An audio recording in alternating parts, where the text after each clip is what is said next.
Y estamos en vivo. ¿Qué tal, amigas y amigos de Médico Historiador? El día de hoy tengo el gusto, el placer de contar con la presencia de un sacerdote al cual admiro y respeto profundamente por muchísimos aspectos. Es el padre José de Jesús Robelo.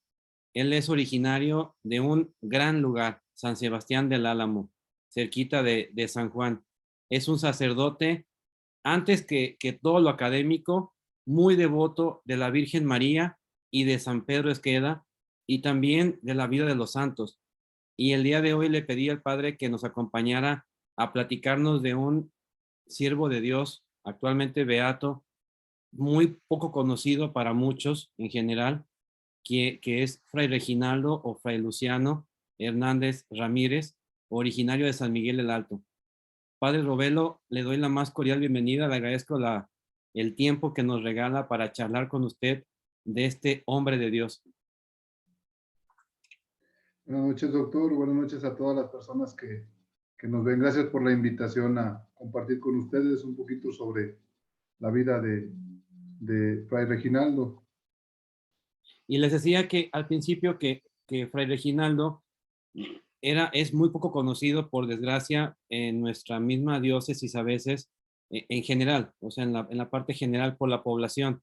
Ubicamos a muchos santos, Santo Toribio, San Pedro Esqueda y otros más, pero a veces a Fray Reginaldo, Fray Luciano, lo tenemos a veces sin tanta difusión en cuanto a su vida, obra y martirio.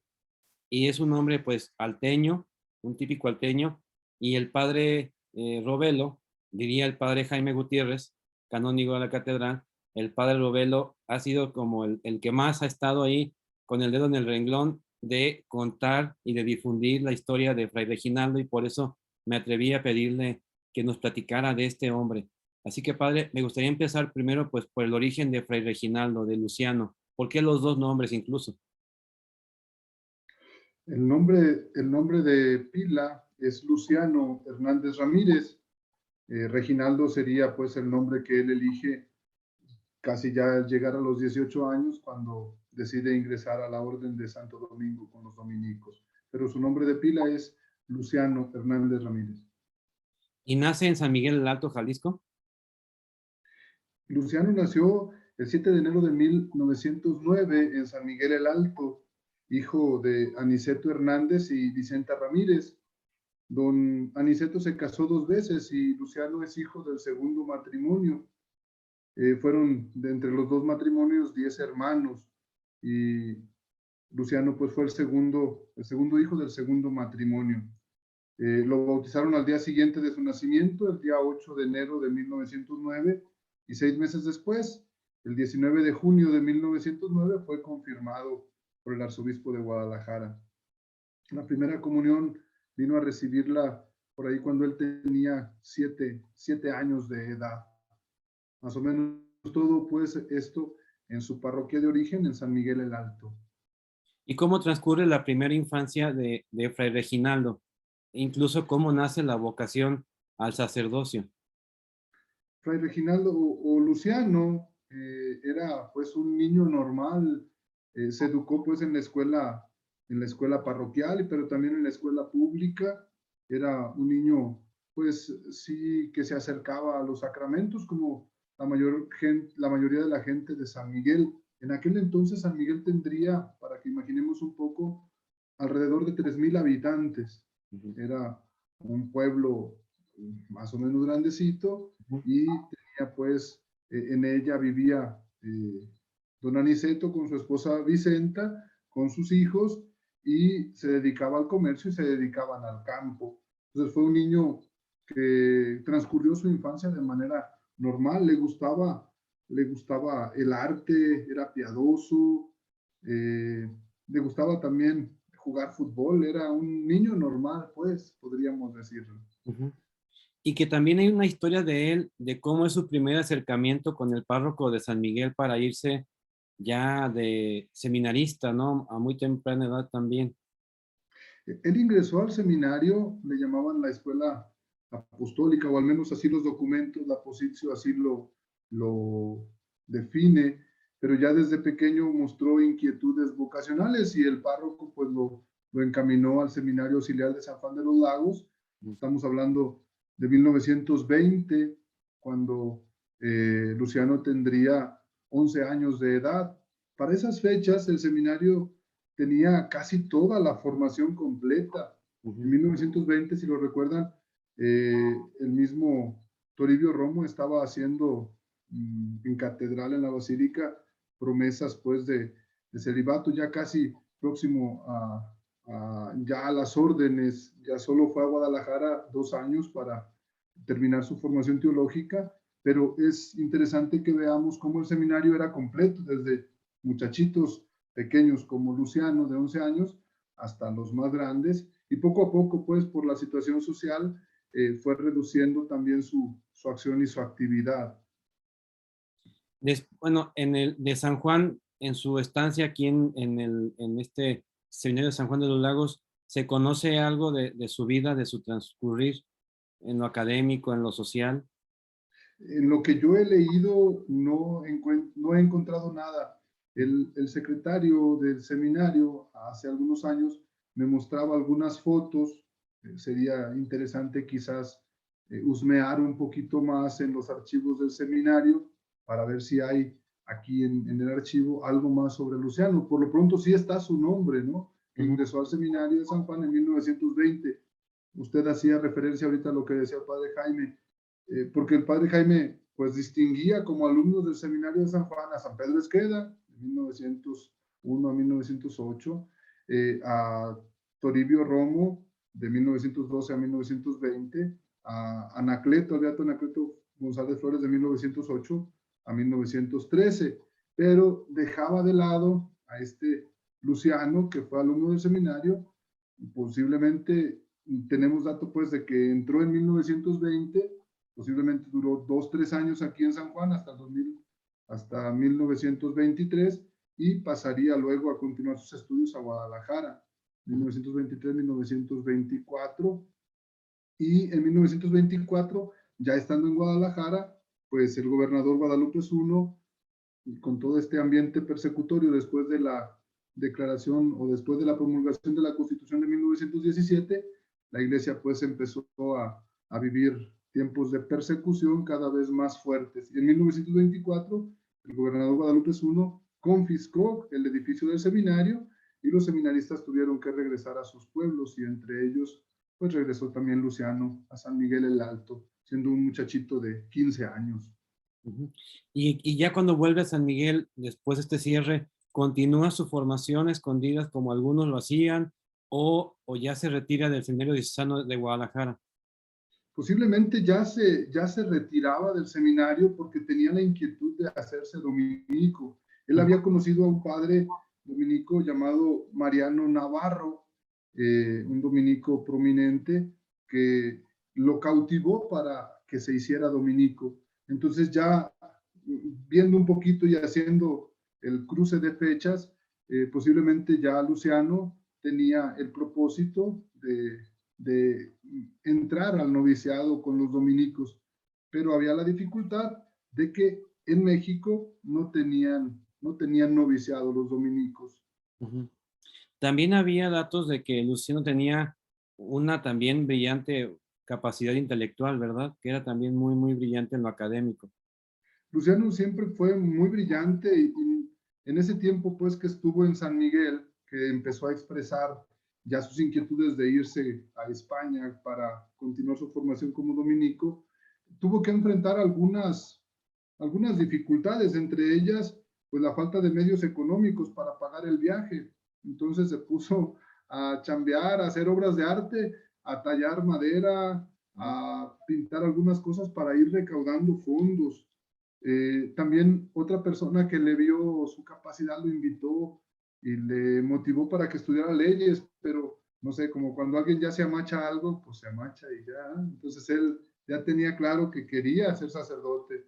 Una muchachita le aventó también los perros, ¿verdad? También se le declaró, y él, pues igual era como un adolescente decidido. Pienso un poquito en José Sánchez del Río, gente que cuando ya se decide algo, no le hace que esté adolescente, lo lucha, ¿no? Y se dice que le respondió a esta chica que su vocación, él sabía que su vocación no era el matrimonio, sino el sacerdocio. Entonces ya tenía esa claridad y quería y luchaba pues por estas por esta intención. Se dice también que los misioneros del Espíritu Santo, una congregación que en ese entonces estaba naciendo y era muy floreciente, pues le echaron el ojo y le insistían, pero pues este ya se había enamorado del hábito blanco y negro, entonces ya él quería ser dominico y estaba con esa intención. Y también esa parte que comenta, qué complicado, ¿no? Ayer decíamos con Rafa Becerra González, quien, por cierto, le manda saludos desde San Gracias, Antonio. igualmente. Comentábamos con él que para Anacleto, por ejemplo, en su momento fue también muy complejo viajar hasta San Juan, porque era como ir al otro lado del mundo, ¿no? Imaginemos ahora para Fray Reginaldo o Luciano, ya no nada más venir a San Juan o ir a Guadalajara, sino ahora ir hasta España y tener que solventar todos estos obstáculos que se habrán presentado en el camino. Y además también en dos momentos, pero en un momento muy complejo. En México, la misma persecución religiosa, pero también me imagino que sabía algo de que en España había también ya, no como tal así abiertamente, pero ya ciertos también rasgos complicados en lo político. Me imagino que sí, o igual como adolescente que era, quizás no tenía la idea clara de la situación que se les presentaría por allá, pero creo que supo enfrentar las dificultades que la vida le presentaba. Por ejemplo, para su viaje a México tuvo que hacerse de recursos, como ya le decía, haciendo obras de arte, pidiendo caridad. Se internó allá con los dominicos en la Ciudad de México, según dice la misma Posizio. En ese momento, en ese entonces, los dominicos o los religiosos fueron expulsados del país y se fue con ellos, ¿verdad? Entonces, se fue de raid a España, no sé, son datos interesantes para ver cómo cuando alguien tiene intención, se las ingenia, a veces de una situación, pienso yo en esta cuestión de la expulsión de los religiosos o de los dominicos, digo, cómo para él fue también una providencia para poder ir a lograr su sueño de ir a formarse allá en España. Aquí en México, en la Ciudad de México, hasta qué grado llegó o en qué nivel de la orden estuvo o alcanzó? En la Ciudad de México solo llegó como quizás como aspirante y de ahí salió junto con los dominicos para ir al noviciado a España. Y allí en España fue donde él comenzó pues en cierta manera con formalidad su formación dominica. Ah, ya. Y una vez que ya, pues, Luciano llega a España, ¿en qué año se da este arribo a Madrid? Él no llegó directamente a Madrid, él estuvo en el convento de San Juan Bautista de Corias, en Asturias, y ahí fue donde él hizo noviciado y el 16 de agosto de 1926 asumió el nombre de Reginaldo y hizo pues su primera acercamiento a los votos. Eh, Reginaldo es uno de los santos más queridos por los dominicos porque a este santo tiene una visión donde se le dice que el hábito de la orden ha de ser de color blanco y negro. Entonces, por esa razón, Reginaldo cambia su nombre de Luciano por Reginaldo. Y Ah, estamos hablando del 16 de agosto de 1926. Si hacemos un poquito memoria, pues aquí empezaba ya la persecución de una manera más frontal, cuando el 31 de julio de 1926, pues se cierran los templos.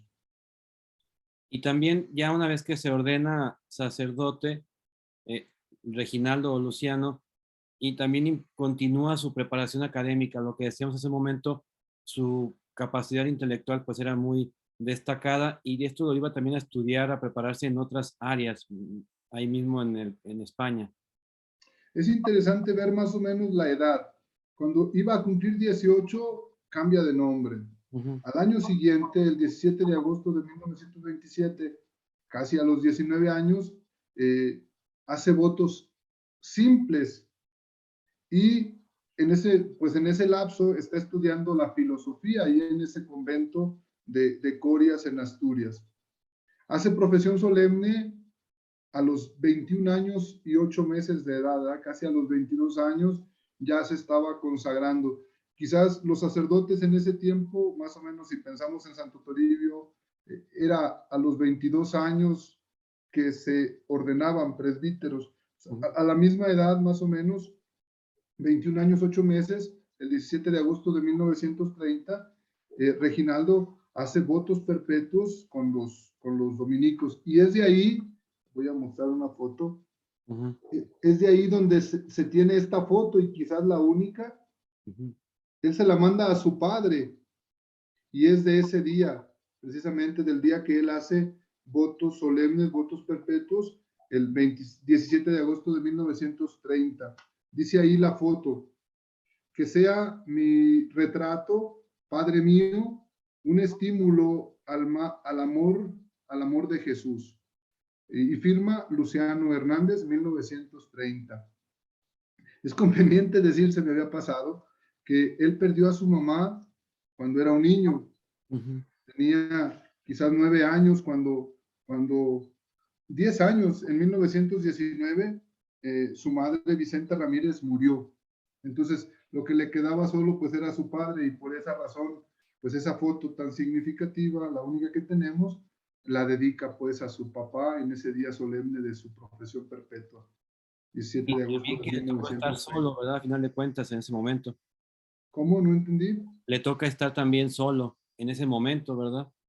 Sí, pues le toca, pues como religioso, él también había aceptado y asumido que dejar la patria, era también abandonar todo, ¿sí?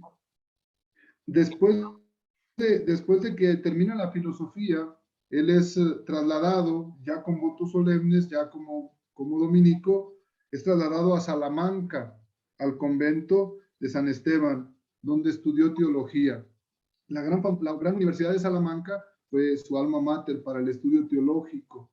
Y dicen de otras cosas que había leído que él tenía mucho gusto por la música y ahí pues se fue coordinador del coro, encargado de la escuela cantorum. Entonces tenía mucha facilidad y gusto por el arte, tenía mucha capacidad también para las lenguas.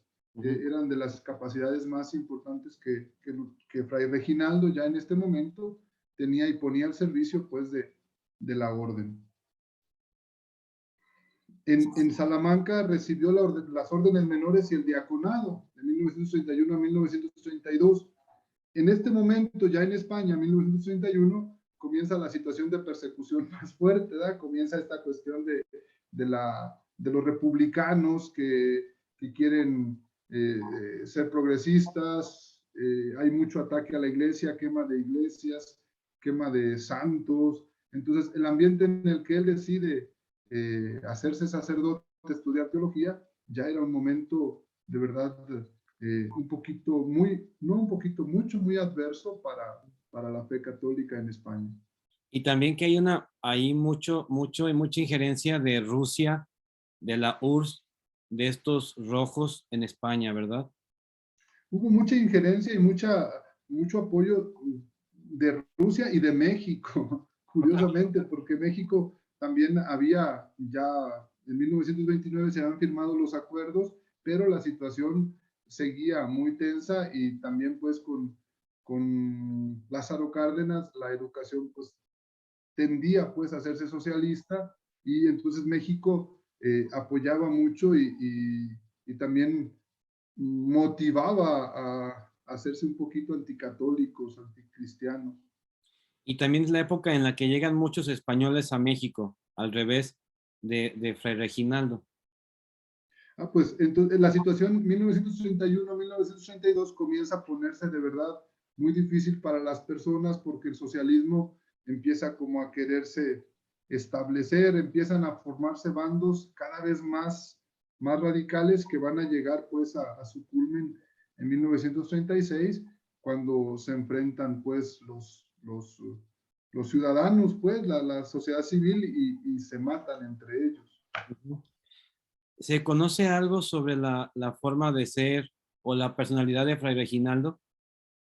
De lo que se sabe es que era un hombre pacífico, que era un hombre alegre, que era un hombre con capacidades artísticas, un hombre inteligente, un hombre pues de la orden dominica, enamorado por el evangelio, enamorado de Jesús, enamorado pues por llevarlo y darlo a conocer. Era también muy inquieto socialmente. Le encargaron pues ahí mismo ya un poquito después, donde estudió pues teología en Salamanca y viene a ordenarse presbítero el 10 de junio de 1933 por el obispo de Ávila, Monseñor Enrique Plan y Daniel. Tenía 24 años y 5 meses cuando fue ordenado presbítero, un presbítero dominico. Sabemos pues que yo era de las cosas que sí quería como resaltar, que el seminario de San Juan en su primera etapa ha dado frutos de santidad en sacerdotes, San Pedro Esqueda y Santo Toribio, en laicos, Anacleto González Flores, pero también en religiosos, Fray Reginaldo, o sea, ha dado de todo tipo de frutos de santidad y era conveniente y es necesario pues que no lo pasemos de largo, no solo porque no fue martirizado en México, sino es alumno del seminario de San Juan, es fruto de santidad de nuestro seminario y es un religioso. ¿verdad? El seminario de San Juan produce santos sacerdotes, santos laicos y santos religiosos. Ojalá siga siéndolo así.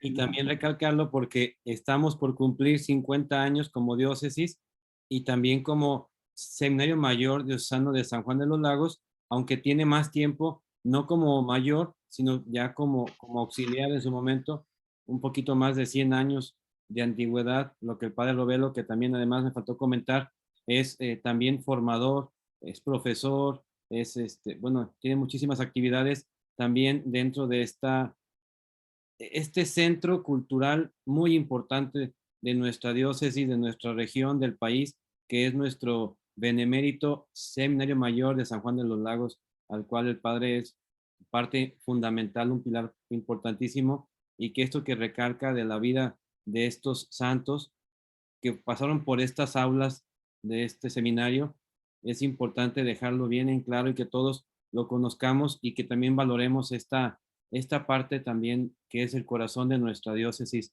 al día de hoy todavía. Padre, de Fray Reginaldo, una vez que concluye ya que se ordena sacerdote, había leído también algo de que se preparaba para en leyes o abogacía o algo así. Reginaldo vivió como sacerdote, como presbítero, 3 años, 2 meses. ¿verdad? Su ministerio en realidad fue muy corto, pero fue un entusiasta colaborador de las revistas y círculos del estudiantado. Él estudió lenguas con afán y tenía dotes de dibujante y pintor. Fue enviado luego de Salamanca, luego de ser ordenado sacerdote, fue enviado al convento de Santo Domingo el Real en Madrid, donde comenzó a seguir estudios en la Facultad de Derecho de la Universidad Central de Madrid. Entonces, ya que había estudiado filosofía, que había estudiado teología en Salamanca, ahora empezaba a hacer estudios de especialización en Derecho por la Universidad pues, de Madrid. Y fue enviado a uno de los conventos que Santo Domingo de Guzmán instituyó. Por eso tenía el nombre de El Real, Santo Domingo El Real en la ciudad de Madrid. Y él entonces ahí en ese lugar, junto con otro sacerdote dominico, se encargaban pues de llevar estudios, pero también de atender estudiantes y de todo lo que tuviera que ver con revistas, con publicaciones, pues ahí se cuidaba y se hacía. A Reginaldo le mandaron que editara y que escribiera el Inquiridium sobre la familia a petición de la Acción Católica Española y se sabe que tenía otra obra sobre la guerra y la paz en tintero. Pues era también escritor o fue un escritor en su tiempo pues también de especialización como sacerdote. ¿Se conserva alguna de estas obras al día de hoy? Yo lo ignoro, pero me imagino que si nos ponemos a buscarlas, yo creo que sí las encontramos. Ujú. Yo creo que esta charla nos deja todavía trabajo para seguir investigando, porque la Positio, aunque es un documento considerable, eh, de todas maneras son la causa de 42 personas. Entonces, todavía solo recogieron los datos más fundamentales y yo creo que todavía podríamos seguir investigando más. Hay una tesis que hizo un sacerdote, que en paz descanse, Roberto Pablo, originario de San Miguel, Ujú. y él hizo esta obra que se titula Reginaldo San Miguelense, Dominico y Mártir. Lo editan pues ahí en la parroquia de San José en San Miguel y es un buen acercamiento pues a la vida de Fray Reginaldo. Pero así como usted dice, yo creo que todavía podríamos recoger más cosas, más elementos que nos puedan ayudar para conocer más el alma y el pensamiento de este beato de nuestras tierras. Para quien no sabe, ¿qué es la posición? La positio es la investigación que se debe hacer para que alguien sea declarado primero beato y posteriormente santo. Entonces, para cualquier persona que es declarada santa, no es nada más que la gente diga que era bueno, ¿verdad? Deben hacerse investigaciones serias, debe haber testimonios que se recogen, debe haber personas pues que los conocieron de vista, que los trataron, de tal manera que ellos comparten lo que vivieron con estas personas y queda por escrito y eso favorece para las investigaciones posteriores y para ver si la persona realmente tenía las virtudes necesarias para ser declarado santo y también en el caso de los mártires para ver si desde el principio ha habido una veneración continua y se les ha reconocido como testigos de la fe. De Reginaldo, pues ya dentro de su actividad académica, de la parte pastoral y todo esto, ¿cómo transcurren estos 3 años, además de todo esto, para Fray Reginaldo? Para Fray Reginaldo, estos 3 años transcurren de veras entre mucha actividad y también entre un poquito de angustia por toda la situación social que se estaba viviendo. Cada día en España la situación se estaba haciendo, digámoslo así, más confrontante entre aquellos que buscaban conservar las raíces cristianas y los socialistas que querían eliminar toda raíz cristiana y que se denominaban pues republicanos. Entonces había cada vez más una confrontación muy fuerte que vino a llegar pues a esa decena trágica de 1936, donde estas personas agrupadas pues y empoderadas con armas, pues entraron a los conventos, mataron. En ese entonces hubo muchísimos mártires. Bueno, usted me preguntaba cuál era la actividad de Reginaldo. Pues se desarrollaba en sus estudios de derecho, se desarrollaba en su labor pastoral con la acción católica, con la prensa, con los círculos de estudio y también en su actividad pues como predicador en las pequeñas comunidades que tenían ahí en el centro de Madrid. De esa posición, ¿hay alguna referencia de alguien que lo haya conocido todavía personalmente, que diera alguna referencia de él directa? Actualmente pienso que ya nadie vive, pero sí hubo personas, de hecho en la redacción de la Positio se dice que se establecieron tribunales para levantar los testimonios y uno de los tribunales que se estableció para esta Positio fue en la Ciudad de México, precisamente para atender a las investigaciones de Fray Reginaldo Hernández. Y las personas pues que lo conocieron, sobre todo sus hermanos, pues daban testimonio de aquello que ellos conocieron de vista, en el trato con su hermano Reginaldo. Ujú. Y Una, ya, en, perdón, sí. y ya para la cuestión del martirio, pues sí hay dos testigos muy fuertes que dan los datos que se pueden tener sobre su martirio. Sobre esto mismo, ya una vez que se complican todavía más las cosas en España, incluso que quieren hacer o implementar leyes como aquí en México, muy anticlericales. O sea, curiosamente es eso, son leyes que van siempre contra la iglesia y directamente contra la iglesia, tanto en México como en España, ¿no? Es un encarnizamiento a veces voraz en este sentido y que coinciden ambos países, 10 años de diferencia uno de otro, pero que al final coinciden también en esta parte. Cuando le toca ya, como usted dice, este año del 36, pues que se destapa por completo la guerra directa contra los sacerdotes y todo lo que pudiera oler a iglesia, ¿cómo vive Fray Reginaldo? ¿Se ocultó, se mantuvo al público? Digamos, ¿cómo sucede su transcurrir de sus últimos, no sé si meses o días de vida? Es un mes donde comienza pues ya la persecución más encarnizada, tienen que esconderse. Él, en calidad de estudiante, pues puede acudir a la embajada mexicana en Madrid y de hecho asiste a la embajada. La embajada conoce que es estudiante, pero también conoce que es religioso. Pero por tanto, le aceptan sus cosas, pero a él no lo aceptan. ¿En O serio? sea, en serio, así de serias las cosas, ¿eh? Recogen sus pertenencias, pero a él no lo dejan entrar a la embajada, entonces tiene que regresarse y busca alojo con la familia reina. Es interesante, esta familia vivía pues en un edificio, pensémoslo nosotros, porque narran que eran 6 pisos, entonces él va con esta familia reina y ahí se hospeda durante un mes, ahí él se queda también cerca del convento para cuidar que las cosas, pues, poder salvaguardar lo más que puede del convento.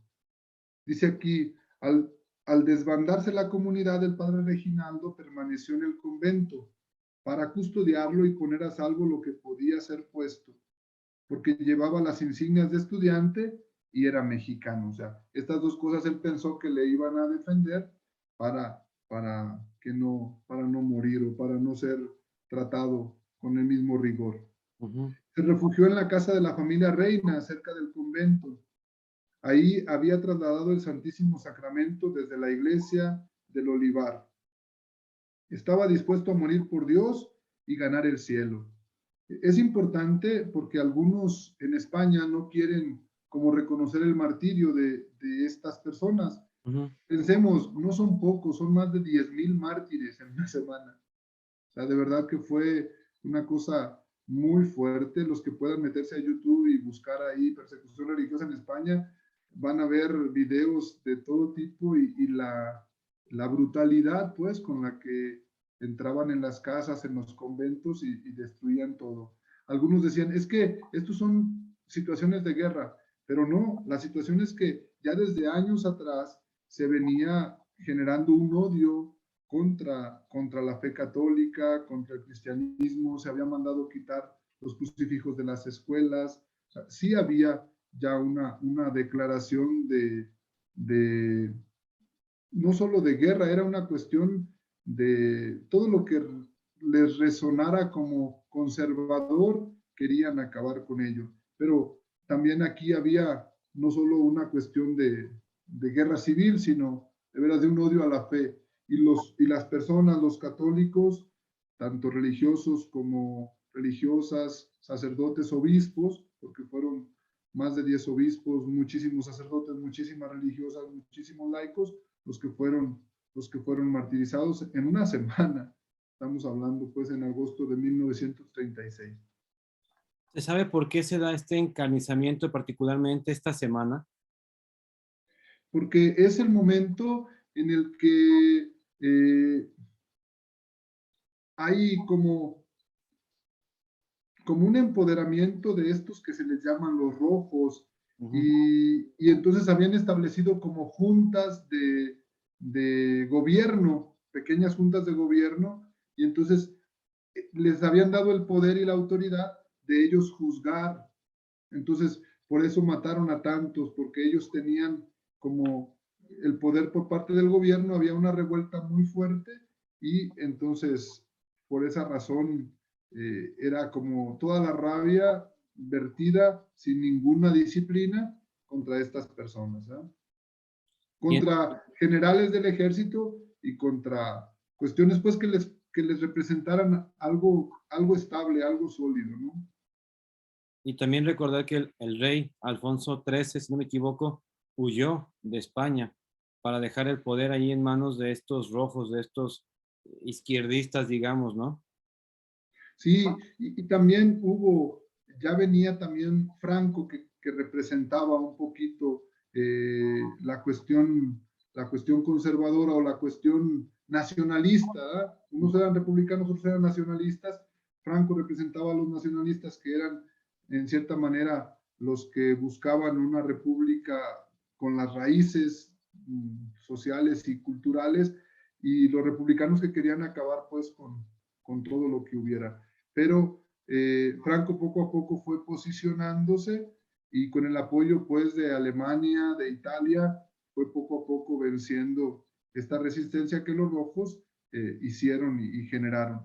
Luego, con la historia, las cosas cambiaron porque Franco al dominar, luego también oprimió y por esa razón en España es muy difícil para algunos aceptar que estas personas fueron mártires porque dicen pues son situaciones de guerra y no de persecución, pero en realidad sí eran de persecución porque los mártires de veras aceptaron, fueron pacíficos, no tomaron armas, sabían pues que lo hacían por Jesús, que aquellas personas de veras tenían un odio a la fe. O sea, se dan todas las características propias para declarar un martirio. También ese punto que menciona, un aspecto importante para declarar a alguien beato o hasta santo es el nunca haber tomado las armas. Sí, el vivir la vida al ejemplo de Jesús, ¿verdad? Siempre es Jesús el centro y el modelo. Podemos pues sufrir una injusticia, pero debemos buscar no cometerla. Debemos pues no permitir que nos ofendan, pero no por esa razón nosotros mismos ofender, ¿verdad? Entonces es la actitud de Jesús la que los cristianos estamos llamados a cultivar. Y los mártires estaban con ese testimonio, ¿verdad? No sé si han escuchado ese canto, es muy bonito, el de la beatificación de estos mártires. Dice más o menos así, como los mártires, nuestros hermanos de tierra hispana queremos ser, dar nuestras vidas, unir las manos y prepararnos para un nuevo amanecer. Bueno, ya hasta salí cantor. Para buscar esa también, para buscarla, a ver si aparece en internet, ¿no? Esa canción, esa composición. Sí aparece, y es el himno pues de los mártires de la persecución de España. Y entonces ya con la parte de Fray Reginaldo, una vez que se esconde con la familia Reina en este edificio, que también esconde los objetos sagrados y también la Eucaristía de su templo, ahí con ellos, ¿cómo se viven estos últimos momentos de este beato? Los testimonios pues de María Reina, una de las familiares que lo recibe, y de un señor Jorge Munar, dice lo siguiente, ¿verdad? Que Reginaldo en ese mes se portó como un hombre sereno ante las circunstancias, sereno ante las circunstancias. Dice que le encuadernó un libro y le enseñó cómo encuadernar, qué interesante, ¿no? O sea, a este Jorge Munar, dice, él me encuadernó un libro y me enseñó cómo hacerlo. Me hace pensar, aquí en el seminario tenemos un taller de encuadernado, me hace pensar en los seminaristas de tercera teología, que de ordinario son los que encuadernan para sacar recursos para irse a misiones. Y mira, qué interesante. Interesante. Dice pues que, que comentaban la situación religiosa de México, y en ese tiempo dialogaban, y los asesinatos de sacerdotes. Y dice este Jorge Munar que parecía Reginaldo querer imitar a sus paisanos mexicanos, ¿verdad? A sus paisanos sacerdotes que habían sido mártires. Estos son los testimonios que se recogen de ese tiempo, de ese mes, ¿verdad? donde él pues es piadoso, recibe la comunión, comparte la comunión, ahí en ese edificio de 6 pisos, donde están refugiados y escondidos. También aquí esta parte que menciona muy importante de ya Reginaldo tenía conciencia de lo que había ocurrido con sus paisanos, ¿verdad? Ya sabía o quizás podía vislumbrar lo que se venía también para ellos mismos en España, después de este ejemplo, de esta masacre también en nuestro país. Estos, bueno, no fueron nada más 3 años, pero digamos esos 3 años de la persecución más encarnizada. Sí, de verdad que tenía conciencia, según los testimonios, y aceptaba con tranquilidad también asumir las circunstancias, ¿no? Esta cuestión dice pues que ya acercándonos un poquito al momento del martirio, dice que el día 13 de agosto de 1936, pues se acercan algunos policías o algunas de estas personas a la casa, las ponen sitio y empiezan a revisar todo. Y entonces dice que cuando están revisando la casa llegan y tocan y él se presenta, ¿verdad? Yo soy el religioso mexicano a quienes ustedes buscan, ¿verdad? Como diciendo, aquí párenle su tren, aquí estoy. Y siguen revisando y de repente dice que llegan al espacio donde está el Santísimo escondido en una cajita y la señora de casa les dice, les invito un tecito, vénganse, vamos acá, déjenles doy una galletita para salvaguardar un poquito también a nuestro Señor. Eh, bueno, dentro de toda la situación difícil, ¿verdad? Como la gente de veras tiene el valor grande y fuerte en nuestro Señor. Es pues detenido el 13 de agosto por los milicianos y milicianas, ¿verdad? Había hombres y mujeres. Era una situación así fuerte. Llamaron a Guillermo, se llevaron a Guillermo. Guillermo era un oficial del ejército y a ese Guillermo se lo llevaron en un coche y al padre Reginaldo se lo llevaron en otro. Y dice que los llevaron a una checa de lista. Checa era el espacio donde esos pequeños comités para juzgar les llamaban checas. Y Lista era la calle Lista, así se llamaba la calle, ¿verdad? Por eso se llama Checa de Lista. Era ese tribunal que estaba en la calle Lista. Y ahí, en ese lugar, pues mataron a muchos y ahí también, en esa Checa de Lista, mataron a Fray Reginaldo Hernández el 13 de agosto de 1936. ¿Cómo fue el martirio de Fray Reginaldo y compañeros? No se sabe la manera en la que lo asesinaron. Se dice pues que las checas eran lugares de tortura, eran lugares de martirio, eran lugares de ejecución. Se sabe pues que consta que fue asesinado esa noche del 13 de agosto de 1936. Y también que No tenían, se sabe.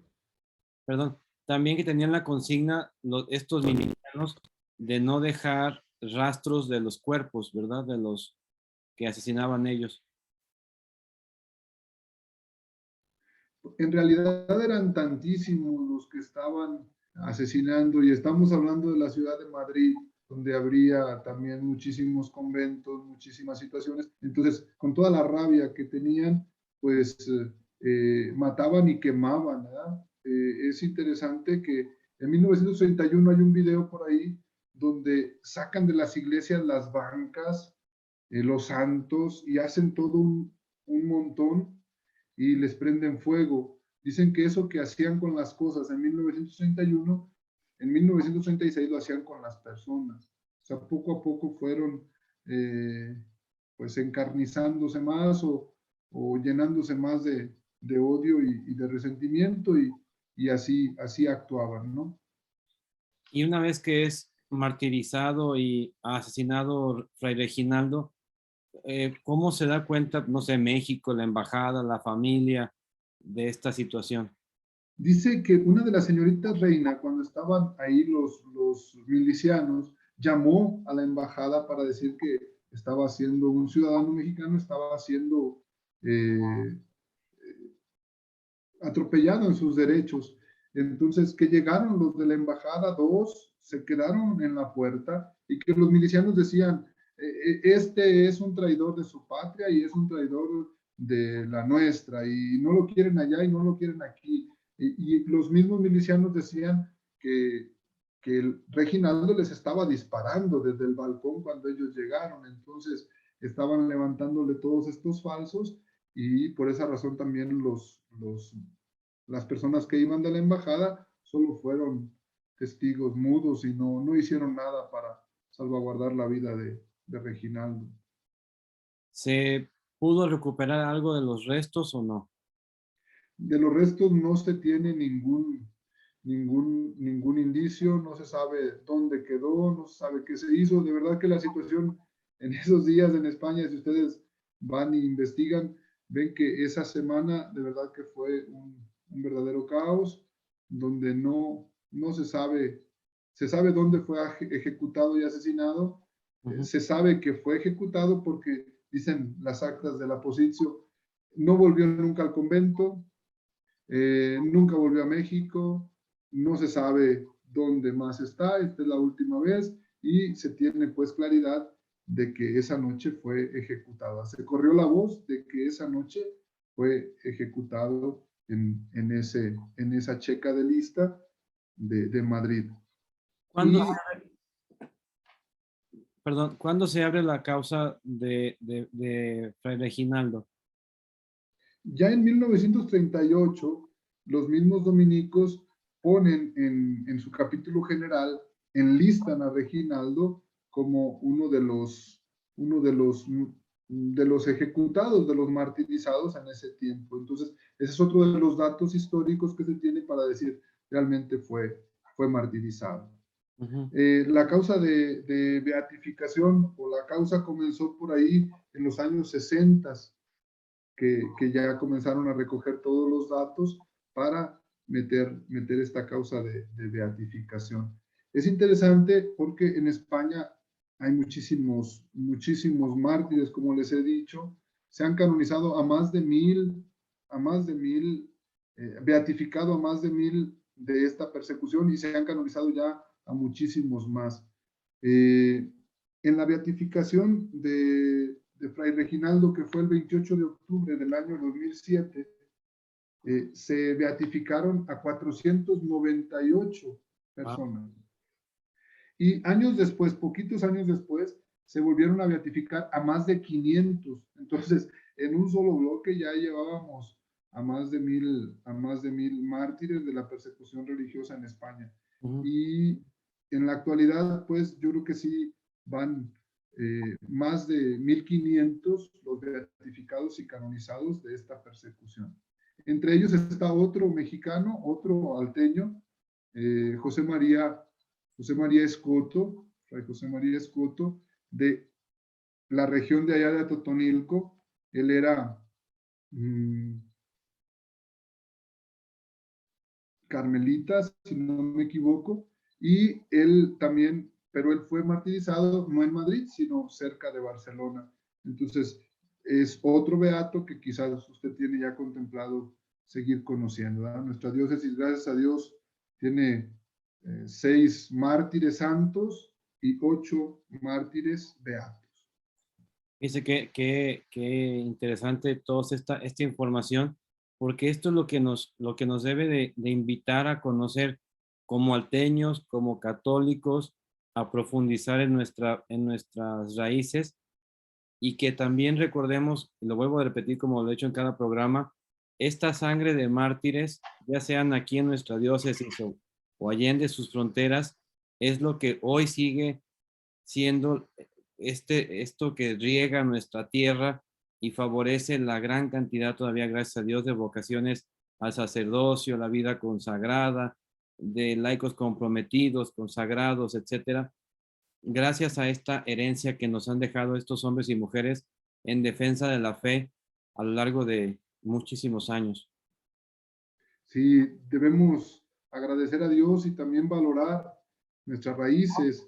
Hay una parte del libro de Tobías donde le dice Tobías a Sara, somos descendientes de un pueblo de justos y nosotros como alteños también debemos reconocer que somos descendientes de un pueblo de justos, de un pueblo de santos y reconocer nuestras raíces yo creo que nos compromete a ser mejores ciudadanos hoy en vistas pues a que Jesús sea conocido y amado y a que venga una liberación integral de las personas, que es lo que Jesús trae, que es lo que la evangelización tiene para nosotros y para los que nos rodean. Padre, para cerrar el programa del día de hoy, antes de agradecerle por su tiempo, ¿cómo concluiría usted la vida de Fray Reginaldo Hernández Ramírez? Fray Reginaldo era un hombre apasionado, apasionado por Cristo, apasionado por su vocación, apasionado por su tierra, por su padre, por su familia, un hombre de verdad que puso al servicio de Dios todas sus cualidades artísticas, poéticas, musicales, intelectuales, de lenguas, de su don de lenguas para poder buscar evangelizar, ¿verdad? Yo creo que Jesús era su motor y por él fue capaz de dejar tierra, familia y vida con tal pues de dar testimonio de Cristo. Qué hermosas palabras, Padre. Le agradezco muchísimo el tiempo, la paciencia y esta interesante charla que es el comienzo nada más para que todos estemos comprometidos a conocer más, a que compartamos lo que encontremos sobre este hombre y otros más también que hay en nuestra región, en nuestra diócesis. Y antes de cerrar, Padre, me gustaría pedir también otro favor, su bendición. Claro que sí. Antes quisiera leer una poesía que Fray Reginaldo escribió antes de irse a España. Se la escribió a su papá. Estamos hablando de un muchachito de 15, 16 años, ¿verdad? Un adolescente que ya tiene pues estos dotes eh, para escribir. Y era otra de las cosas que Fray Reginaldo amaba mucho, era el rosario. Precisamente por eso se quiso hacer dominico, ¿verdad? Porque son los dominicos los que han promovido la devoción al rosario y la devoción a María. Bueno, esta poesía se la dedica a su papá. Oh, oh Padre, Padre mío, tú quieres detenerme con lágrimas ardientes y quieres que desperdicie al Dios de mis amores. Sufren mucho los pobres indigentes y quiero mitigarles sus dolores. No quiero que me llames, no te escucho. No quiero que me sigas con tus quejas, que al cabo soy de Dios, no soy del mundo. Si tú lloras, con tu dolor me alejas. Si tú mueres, con tu dolor me inundo. ¿Cuál es tu anhelo? El sufrimiento. ¿Cuál es mi gloria? El padecer. Quisiera con el aliento, por Dios, mi sangre verter. Y Dios se lo concedió. Vean nada más. Wow. El Señor esté con ustedes. Y con su espíritu. La bendición de Dios Todopoderoso, Padre, Hijo y Espíritu Santo, descienda sobre ustedes y permanezca para siempre. Amén.